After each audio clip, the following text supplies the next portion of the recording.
Have you ever wondered why instead of tackling our to-do lists, we scroll through Instagram or watch TV, or reach for a cigarette when we're stressed? It's not the content, show, or cigarette we're really after. The truth is, we are chasing a feeling, an escape, a sense of control, or relief from discomfort. And here's something fascinating. Every habit we have is just our brain's attempt to feel different. Hello everyone, and welcome back to Let's Grow, your go-to place for leveling up your mind and life. In chapter 10 of Atomic Habits, James Clear explains that cravings, the feelings or urge that drive our habits, are actually signals that something is missing. When we scroll, procrastinate, or light up a cigarette, what we're really craving isn't the action itself. It's the emotional escape we believe that habit will give us, such as feeling less anxious, more accepted, or in control. These habits are just modern-day solutions to ancient human desires. At its core, every habit starts with a cue, a trigger from our environment, but it's the craving that propels us to act. This craving isn't about the specific habit itself, but about the prediction our brain makes. It predicts that social media will make us feel connected, watching a show will help us relax, or that smoking will calm us. These cravings are our brain's way of saying, I want to feel different than I do right now.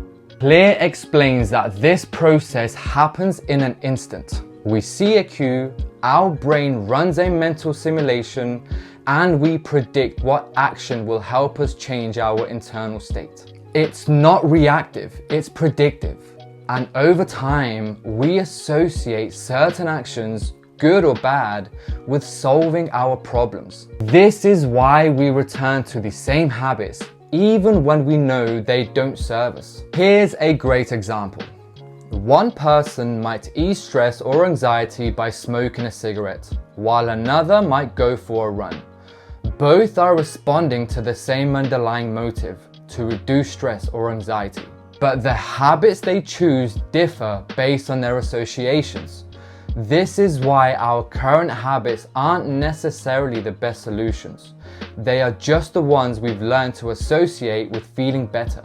The good news is that we can reprogram these associations to make good habits easier and bad habits less appealing. For instance, Clear suggests a simple mindset shift.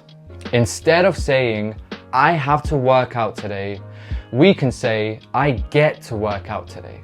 Instead of saying, I have to wake up early tomorrow, we can say, I get to wake up early tomorrow.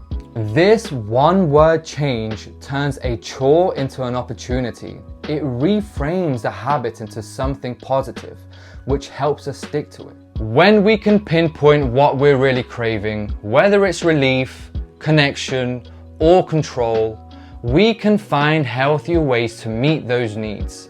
Understanding that every craving is rooted in our desire to feel different is key. What makes habits so powerful is their connection to our emotions.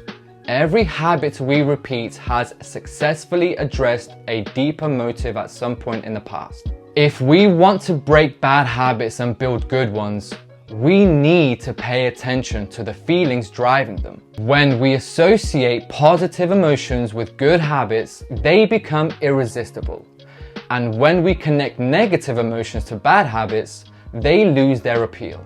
Arguably, the biggest reason why we've all struggled to break bad habits at some point in our lives is because we haven't been aware of the emotional driving force behind our habits. And that's a wrap on chapter 10 of Atomic Habits.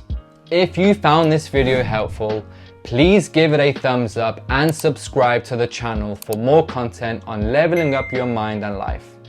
Thanks for watching, and until next time, keep growing.